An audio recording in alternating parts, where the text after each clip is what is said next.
అందరికీ నమస్తే అండి. బోండా ఉమ గారి బాధ ఏంటి? తెలుగుదేశం పార్టీ తప్పేంటి? లేదు. అసలు బోండా ఉమ గారి తప్పేంటి? తెలుగుదేశం పార్టీ బాధ ఏంటి? అసలు ఆయనకి ఎందుకు షోకాజ్ నోటీసులు ఇచ్చింది? ఆయన ఎందుకు అంబటి రాంబాబు గారితో వేదిక పంచుకున్నారు? అంతకుముందు ఏం జరిగింది? సో ఈ ఓవరాల్ ఎపిసోడ్లో ఎవరిది తప్పు, ఎవరికి నష్టం, ఎవరిది బాధ, ఇవన్నీ కూడా ఈ ఎపిసోడ్లో ఈ వీడియోలో నేను అనలైజ్ చేస్తాను.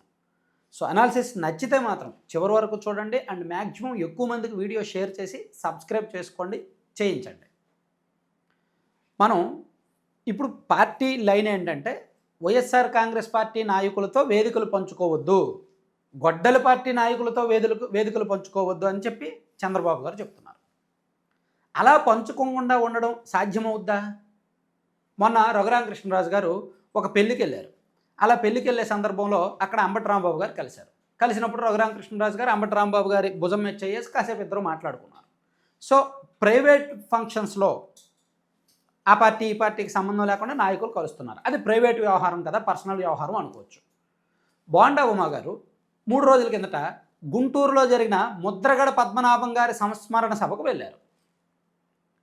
ఆ సభకు అంబటి రాంబాబు గారు కూడా వచ్చారు.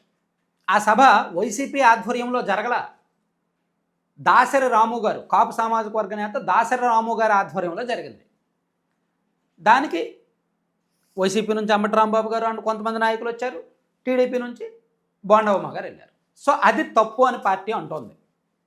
అండ్ ఆ వేదిక మీద ఆయన చేసిన కామెంట్లు, అంతకుముందు ఒక 20 రోజుల కిందట ఇదే బోండా ఉమ గారు తెలుగుదేశం పార్టీ అధిష్టానాన్ని, ప్రభుత్వాన్ని ఉద్దేశించి మంత్రివర్గంలో ఉన్న కొంతమంది మంత్రులను ఉద్దేశించి వాళ్ళందరికీ మంత్రి పదవులు ఇచ్చారు, అంటే వైసీపీ నుంచి కొత్తగా వచ్చిన వాళ్ళకి మంత్రి పదవులు ఇచ్చారు, మేము పార్టీ కోసం మొదటి నుంచి కష్టపడితే మాలాంటి వాళ్ళని నిర్లక్ష్యం చేశారు అనే తన ఆవేదన కూడా చెప్పారు. ఇక్కడ బోండా ఉమ గారికి షోకాజ్ నోటీసులు ఇవ్వడానికి పైకి చూపిస్తున్నది ఆయన అంబటి రాంబాబు గారితో వేదిక పంచుకున్నారు అనే కారణం అయినప్పటికీ లోపల కారణం మాత్రం ఈయన పార్టీకి వ్యతిరేకంగా మారాడు, ఈయన పార్టీ మీద విమర్శలు చేస్తున్నాడు, ప్రభుత్వం మీద విమర్శలు చేస్తున్నాడు, పార్టీ పెద్దల ఆదేశాలను ధిక్కరిస్తున్నాడు అనే లోపల ఒక అంతర్గత కోపంతో షోకాజ్ నోటీసులు ఇచ్చారు. లేకపోతే తూర్పుగోదావరి జిల్లాలో వైసీపీ నాయకుల ఆధ్వర్యంలో ముద్రగడ పద్మనాభం గారి సంస్మరణ సభ జరిగినప్పుడు దానికి టీడీపీ ఎమ్మెల్యేలు కొంతమంది వెళ్ళారుగా, మరి వాళ్ళకి నోటీసులు ఇవ్వాలిగా లెక్కన. ఇప్పుడు బోండా ఉమ గారు అదే అంటున్నారు. మరి అక్కడ జక్కంపూడి రాజా గారి ఆధ్వర్యంలో జరిగిన సంస్మరణ సభకేమో జ్యోతుల్ నెహ్రూ గారు అండ్ ఈ టీడీపీ ఎమ్మెల్యేలు వెళ్ళారు కదా, వాళ్ళకు కూడా నోటీసులు ఇచ్చారా అని అడుగుతున్నారు. అది పాయింటే కదా, ఇక్కడ ఎవరి వెర్షన్ వాళ్ళకు ఉంది. సరే, ఇది మొత్తం పక్కన పెడితే ఈ ఓవరాల్ ఎపిసోడ్లో ఎవరు తప్పు ఏంటనేది మనం ఒకసారి మాట్లాడితే, ముద్రగడ పద్మనాభం గారు ఎప్పుడో 2014లో టీడీపీ ప్రభుత్వం వచ్చిన తర్వాత 2015లో ఆరంభంలో అనుకుంటా చంద్రబాబు నాయుడు గారికి లేఖలు రాయడం ప్రారంభించారు కాపు సామాజిక వర్గ సమస్యల మీద. చంద్రబాబు గారు లైట్ తీసుకున్నారు, పట్టించుకోవాలి. దాంతో ముద్రగడ పద్మనాభం గారు కాపు ఉద్యమాన్ని ఉధృతం చేశారు.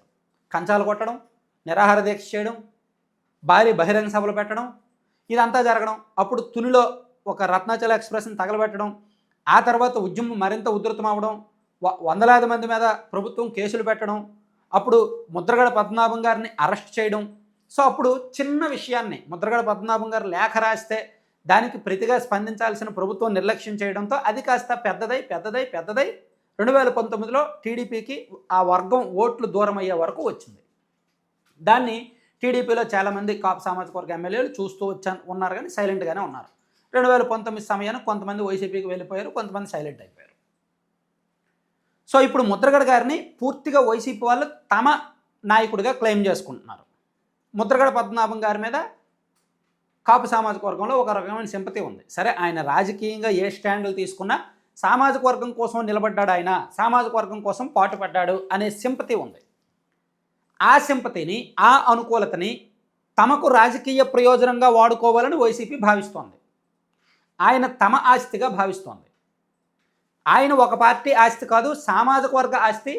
ఆ సామాజిక వర్గంలో ఉన్న సింపతిని వైసీపీకి వెళ్ళనివ్వకూడదు. సో ఇందులో మేము మళ్ళీ సామాజిక వర్గానికి దూరం అవ్వకూడదు అనే ఉద్దేశంతో బోండా ఉమ గారు లాంటి నాయకులు ముందుకు వెళ్తున్నారు. అందుకే ఆయన వెళ్ళాడు. సో ఇక్కడ వేదిక పంచుకోకూడదు అంటే ఏ వేదికలు పంచుకోకూడదు, ఎవరు పంచుకోకూడదు, ఏ నాయకులు పంచుకోకూడదు, ఏ సందర్భంలో పంచుకోకూడదు, అది మాట్లాడాలి పార్టీ, అది క్లారిటీ ఇవ్వాలి. పార్టీ పరంగా ఒక లైన్ తీసుకోవాలి, రూల్ ఆఫ్ లా, బైలా ఉండాలి. ఎందుకంటే పెళ్ళిళ్ళలో వేదికలు పంచుకుంటున్నారు, వ్యాపారాలు చేసేస్తున్నారు. కొంతమంది మంత్రులు, ప్రస్తుతం ఉన్న సిట్టింగ్ మంత్రులు వైసీపీ మాజీ మంత్రులతో వ్యాపారాలు చేస్తున్నారు. అది అందరికీ తెలియకపోవచ్చు, కర్నూలు జిల్లాలో అడిగితే చెప్తారు.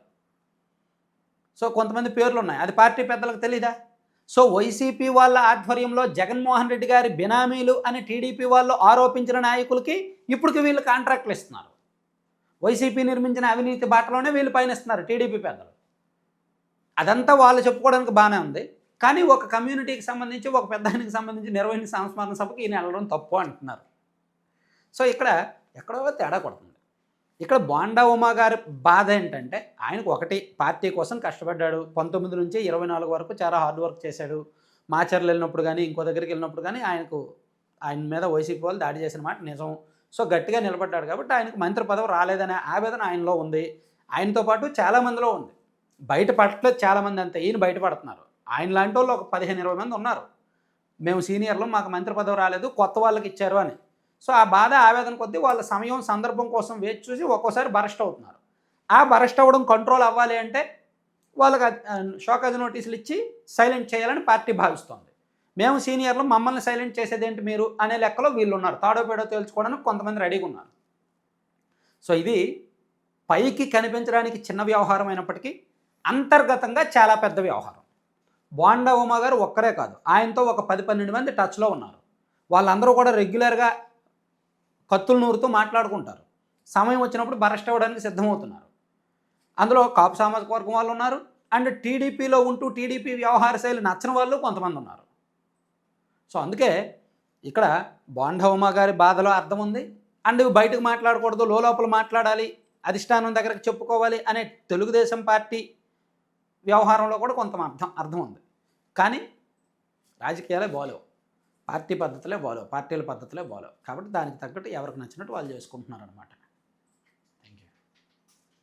కంటెంట్ చివరి వరకు చూసిన ప్రతి ఒక్కరికి ధన్యవాదాలండి. కంటెంట్కి సంబంధం లేకుండా స్క్రీన్ మీద మీరు ఒక యాడ్ చూస్తున్నారు కదా, లడ్డూపల్లెం.com అని, మంచి ఆర్గానిక్ ప్రొడక్ట్స్ అండి. IIMR, Indian institute of millet రీసెర్చ్లో ట్రైనింగ్ తీసుకొని అండ్ అన్ని రకాల మంచి హెల్దీ ప్రొడక్ట్స్ అనమాట. అంటే లడ్డూలు, ఒక 25 రకాల లడ్డూలు, అండ్ హెల్దీ స్నాక్స్, మిల్లెట్స్తో చేసిన snacks, and healthy powders, Amla, beetroot, carrot powder, ABC powder, protein powder, మునగాకు పొడి, జామాకు పొడి లాంటి పౌడర్స్ చేస్తారు. ఇలా మల్టిపుల్ హెల్త్ బెనిఫిట్స్ ఉండే హెల్త్ ప్రొడక్ట్స్ అన్నీ కూడా ఉమెన్ కొంతమంది, ఒక 20 మంది కలిపి తయారు చేస్తున్నారు. సో హోమ్ బేస్డ్ అనమాట. ఇదంతా కూడా సైడ్ ఎఫెక్ట్లు ఏమీ ఉండవు. మీకు కావాలి అంటే 9997839994 నెంబర్కి వాట్సాప్లో మెసేజ్ చేయొచ్చు, లేదా కాల్ చేయొచ్చు. అలాగే ఇది ఒక చిన్న బిజినెస్ ఆపర్చునిటీ కూడా. ఎక్కడైనా ఎవరైనా ఫ్రాంచైజీలు కూడా పెట్టుకోవడానికి వీళ్ళ అవకాశం ఉంది. ఆల్రెడీ నర్సరావుపేటలో ఫ్రాంచైజీ పెట్టారు, సక్సెస్ అయింది. అలాగే ఇప్పుడు వేరే చోట కూడా ఫ్రాంచైజీ మోడల్స్ డెవలప్ చేస్తున్నారు.